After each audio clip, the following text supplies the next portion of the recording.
Вече официално фирмата отново е моя. Имаме успешна сделка Top Payday. Има ли разлика, ако имаш косвените пече слънцето и нямаш косвените пече слънцето? И здравейте! Новата седмица започва директно на центъра на София, където подписахме документите с Габи за прехвърлянето на нейната част от фирмата при мен.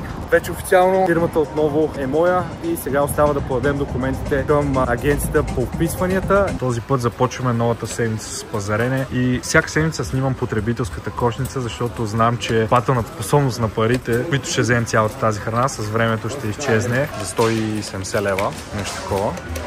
Две турби, които съм сигурен, че няма да има две турби в бъдеще за 170 лева, примерно ще бъде една. Така намалява покупателната способност на парите.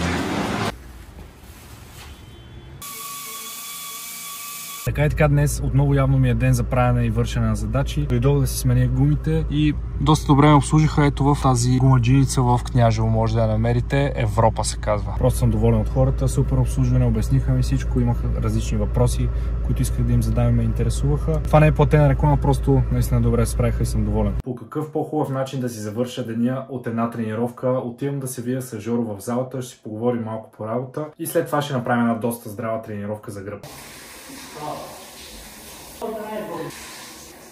Так му оставих мия на метрото. И сега е време да отида да взема счетоводителя и да отидем в агенцията по вписванията, за да обявим официално, че фирмата се връща към ЕООД. Така че нека се запътваме на там и да видим на къде ще ни отведе деня след това. Сега се запътвам към залата и ще направя тренировка за ръце. Да ги изпомпам малко и след това започваме да влизаме в срещи, защото стана 2 часа и е време да се побачка.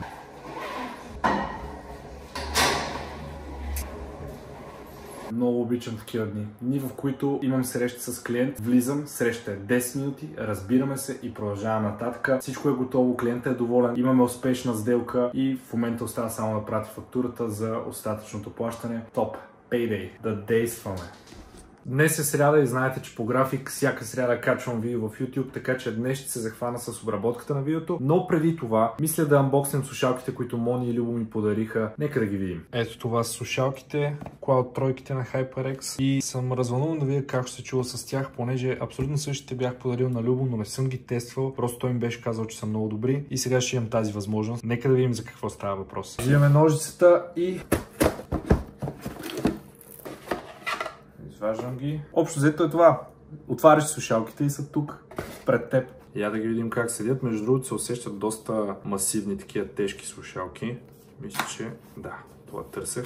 Вече са по-големи. Тия слушалки са звукоизолирани, защото почти нищо не чувам. Климатика, компютъра работят и в момента не ги чувам. Ще видим как е като пусна звука. Между другото, освен книжката с описанието, в кутията имаше и ето това нещо, което предполагаме микрофона. Микрофонът, който между другото може да се слага и маха и е огъваем. Това го има и към C-Type, което е перфектно, защото ще ги използвам и за обработка на мака. Дори не мога да ви опиша днес в ден беше. Бях в няколко банки да си пазаря за условията на кредитите, да видя какви още рефинансирания мога да направя и всякакви такива бумащини, свързани с банките. Също така си оправих няколко сметки, които имах за оправяне и си подобрих плановете на тях. Днес също така с екипа направихме един много як пост за фирмения Instagram, който може да видите чрез линка в описанието, firmata.studio. И сме бранд студио за тези, които от вас не знаят. Правим лога, правим уебсайтове, правим брандинги, правим абсолютно всички тези неща, които са необходими за изграждането на един бранд. Време да започнем и тази сутрин с бумащини, защото отивам при счетоводителя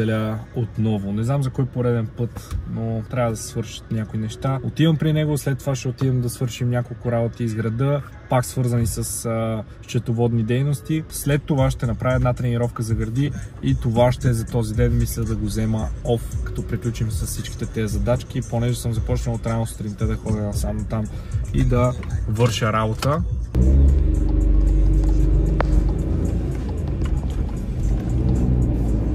Добре, приключихме с счетоводителя, този път доста бързичко за 1 час. И сега е време да се прибираме. А не, сега е време за фитнес. Отиваме да направим една тренировка за гърди, много здрава. Забрал съм си слушалките, което ще бъде ужасно да тренирам без слушалки, ама това е положението. Поне няма да има хора във фитнес, защото е 11:15. След това продължаваме с чил частта от деня, за която вече нямам търпение, защото цяла седмица напред-назад и искам да си взема малко време за себе си, да си вентилирам мислите, понеже предстоят големи стъпки. Мислех, че днес ще си почивам, но откакто заснех последния сегмент, не съм спрял да слушам Ксиор, който е един много добър български изпълнител, супер нов и мисля, че ще стане много голям. Супер много се надъхвам докато го слушам, така че днеска няма си почиваме, след тренировката продължаваме да бачкаме, защото имаме цели да гоним.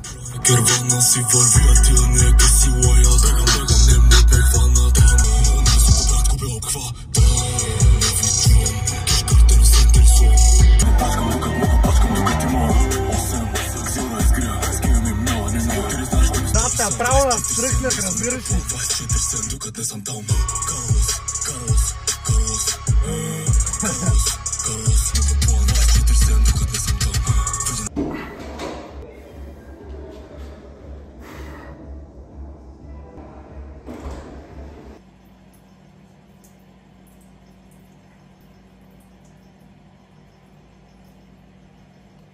Има ли разлика, ако имаш космите пече слънцето и нямаш космите пече слънцето? Дали пазят поне някаква идея? Да, от сянката има, на места не хваща.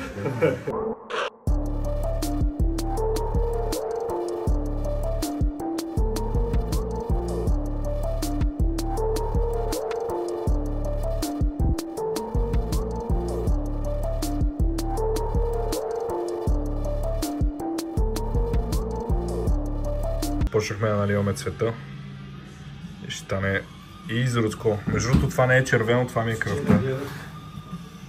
Едно лидоче на този Тед Круз. Тък му приключихме с часа ми при Влади и може да видите продължението на ръкава, което направихме. Даже е почнала да тече кръв от него. Следващата седмица, третия ми час за този месец и последния преди септември, защото юли и август мисля да не правя абсолютно нищо по ръкава, защото ми предстоят няколко пътувания, ще съм напред-назад и няма да мога да се координирам да отида да си направя ръкава. Така че септември месец продължаваме, но следващата седмица имаме един последен час, който ще видим какво ще правим. Днес добавихме и цвят на татуировката и започна да става още по-интересно цялото нещо като композицията. Нямам търпение вече да видя как ще изглежда, когато е финализира. Много е яко, много е красиво, всички сме много щастливи и седим тук на този проект.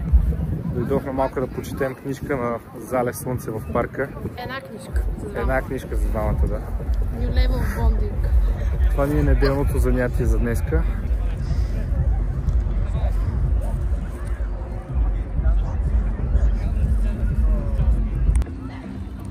Малко KFC в парка.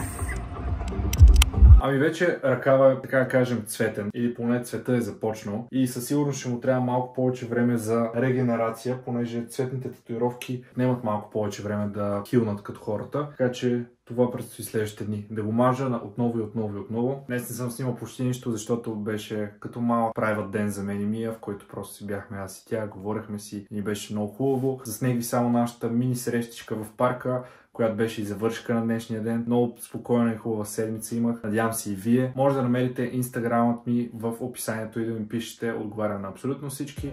Ще се видим следващата седмица. Чао!